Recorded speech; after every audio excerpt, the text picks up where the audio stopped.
All right. Welcome to the section 1-3 biology podcast. And this section is on studying life. And that's an interesting picture. Wow. A little hint for this section is if there is a picture on the slide, it's an important slide. So that might be a good way for you to highlight what is important on this slide. There's a lot of stuff in here I'm not going to test you on.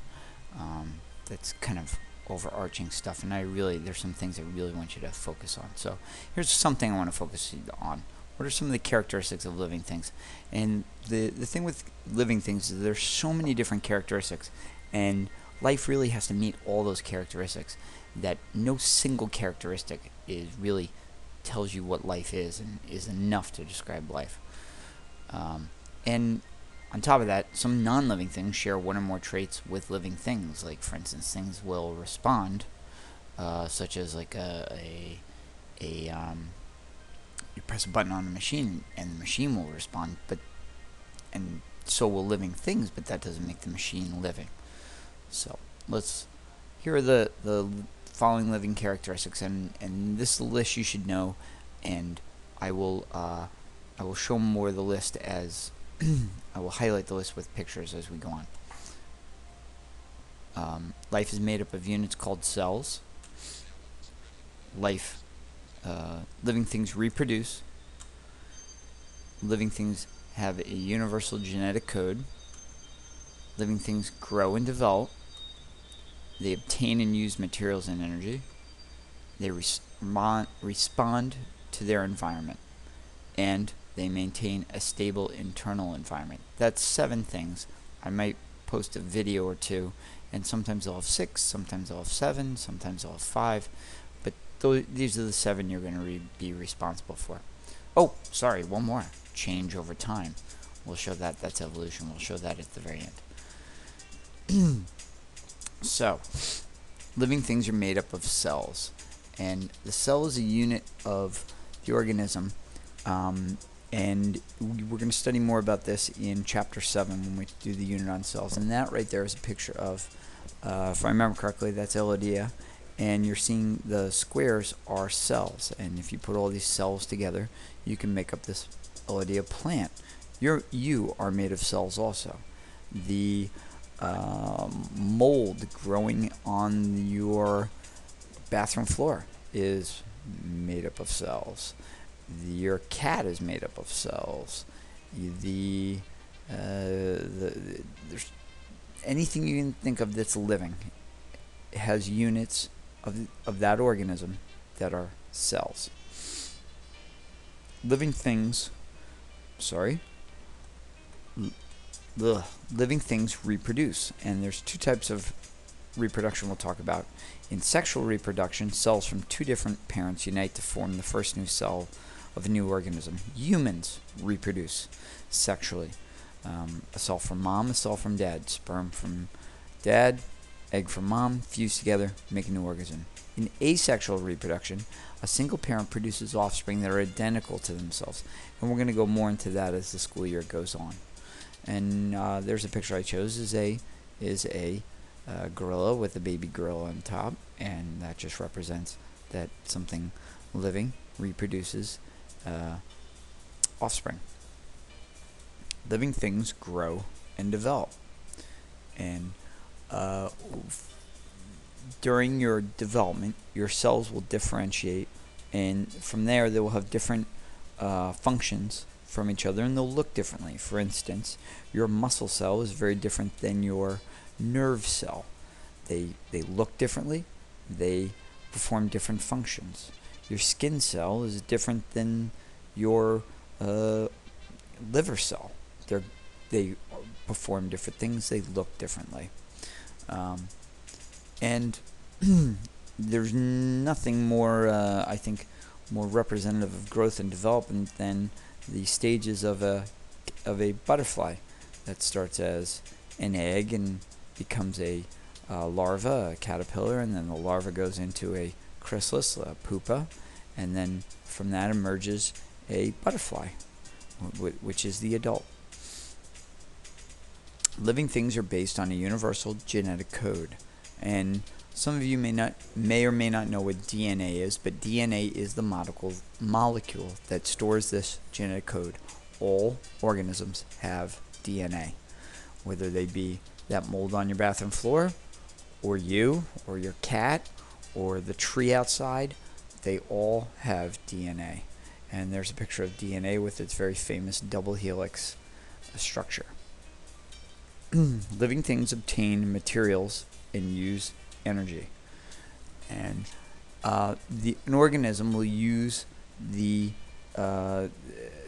materials that it found with energy, break them down through chemical reactions to release that energy, and this is called metabolism, when you build up or break down your materials.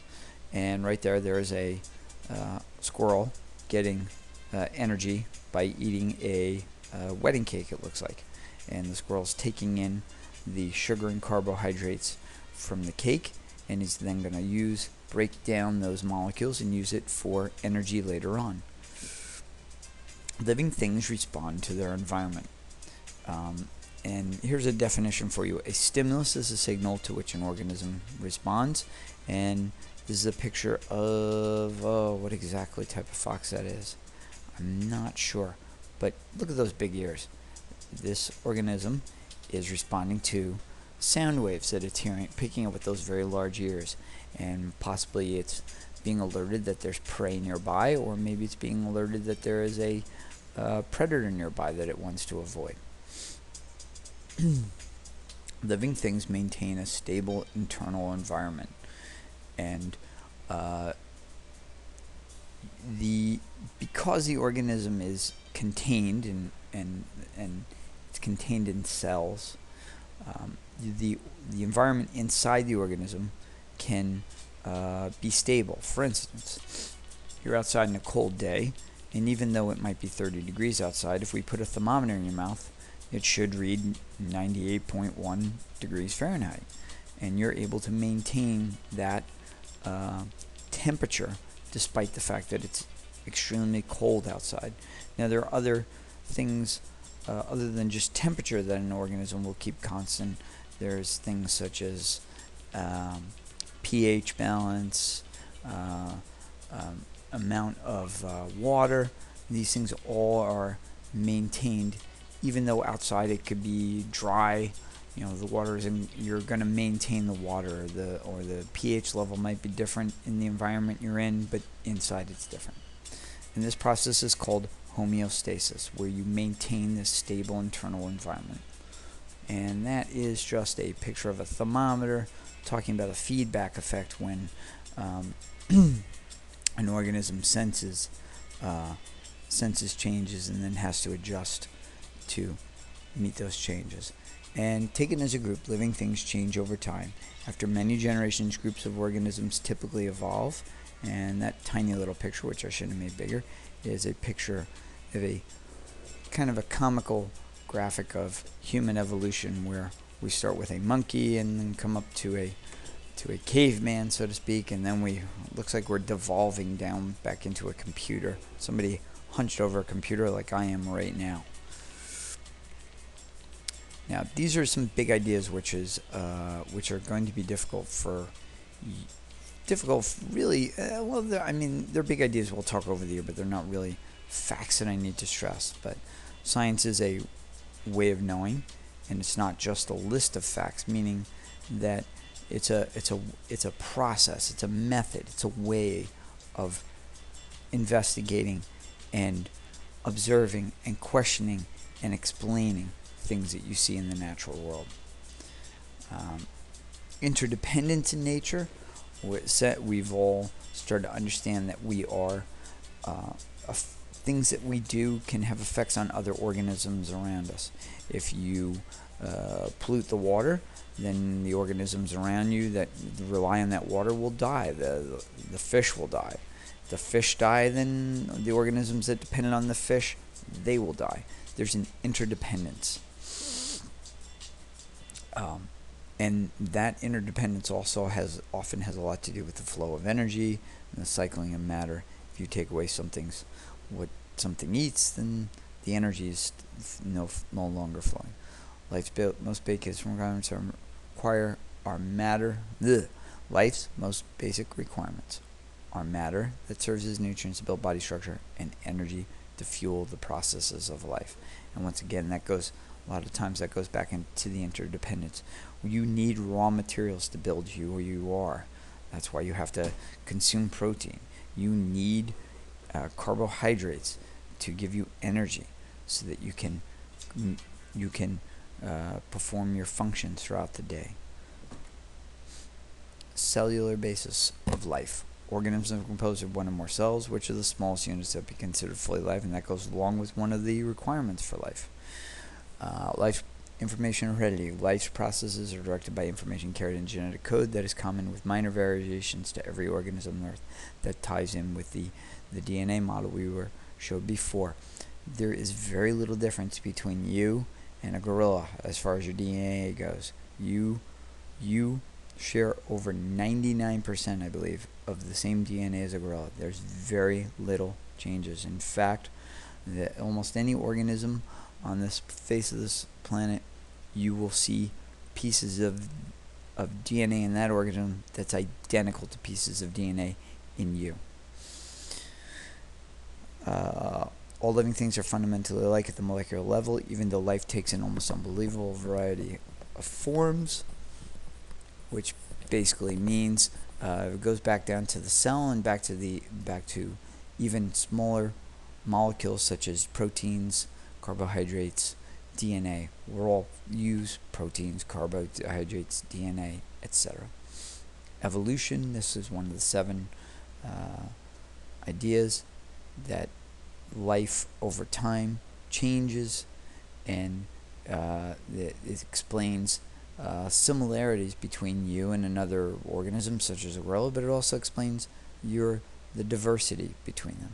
Structure and function. Structure evolves in ways that make particular functions possible, allowing organisms to adapt to a wide range of environments. Which, just look at the difference between you with your opposable thumb and other organisms that don't have opposable thumb. It allows us to do things that they don't. We can have adapted. Homeostasis, we talked about that. Science, technology, and society.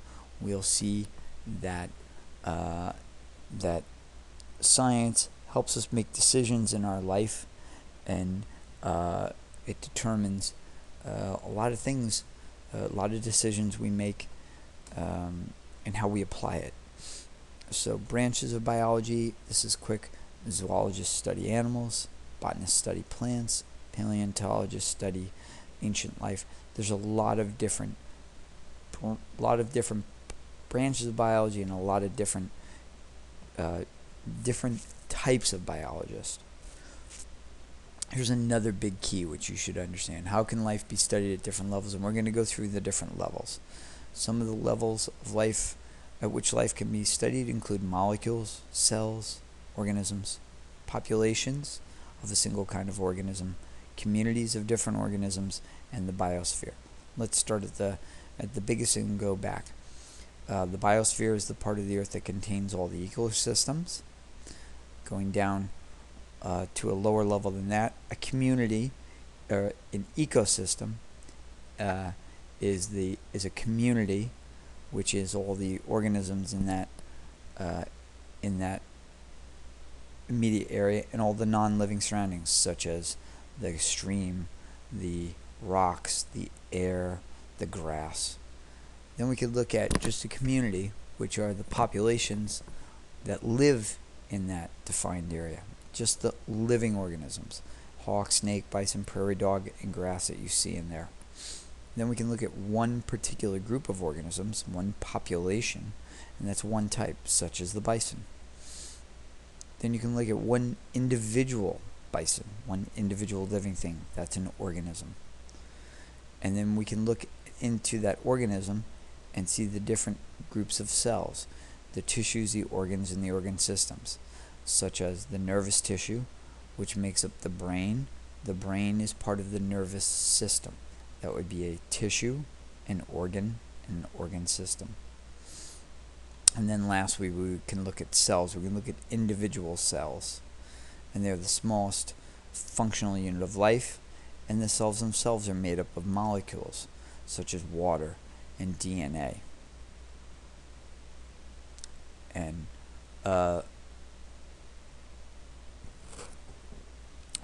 moving on, this is just just something kind of stating the obvious, is that biology touches your life every day. For an example, is the food you might eat on a given day. Biology has everything to do with that, and also how to create that food. Talks about good health, behaviors, diseases that can harm you, medical, in the environment, and overall it helps you understand what affects the quality of your life. And like we've said before, this allows people, decision makers, people who set policy, politicians, scientists, to make decisions that affect the future of the planet. Now we'll just walk through this quiz very quickly. Increase in size is known as would be growth. Okay. Not every organism will use oxygen.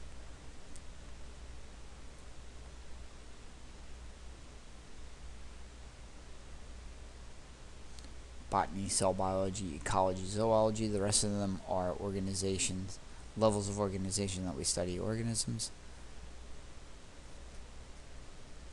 DNA, we've talked about that.